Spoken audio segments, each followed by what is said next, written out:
দেই, মানুষের মধ্যে যেমন ভালো মন্দ আছে, জিন জাতির মধ্যেও কি আছে? ভালো মন্দ আছে। দুষ্ট জিন মানুষের ক্ষতি করার চেষ্টা করে। কি করে ভাই? এবং দিন দিন কিন্তু এর প্রভাবটা বাড়ছে। তো এখান থেকে বাঁচার জন্য কিছু প্রোটেকশন আগে বলে দেই, তারপর সামনে যাই। প্রত্যেক দিন সকালে এবং সন্ধ্যায় 3 বার করে সূরা ইখলাস পড়বেন। কুল হুয়াল্লাহু আহাদ, আল্লাহুস সামাদ, লাম ইয়ালিদ ওয়া লাম ইউলাদ ওয়া লাম ইয়াকুল লাহু কুফুয়ান আহাদ। সকালে সন্ধ্যায় কয়বার?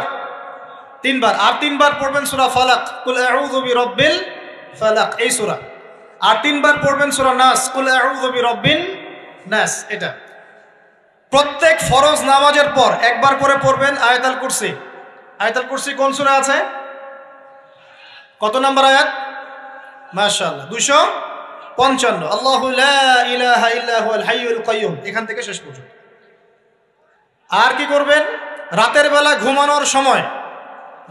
ঘুমানোর সময় পড়বেন সূরাতুল বাকারা এর শেষের 2টা বা 3টা আয়াত। লিল্লাহি মা ফিস সামাওয়াতি ওয়া মা ফিল আরদ, এখান থেকে ফানসুরনা আলাল কওমিল কাফিরিন পর্যন্ত। নবী সাল্লাল্লাহু আলাইহি ওয়াসাল্লাম বলেছেন, রাতের বেলা কেউ যদি সূরা বাকারার শেষের এই 2টা 3টা আয়াত পড়ে ঘুমায়, সারা রাত আপনি যদি ইবাদতে থাকতেন যে নেকি পেতেন, এটা পড়ে ঘুমানোর ফলে সেই নেকি পাবেন ইনশাআল্লাহ।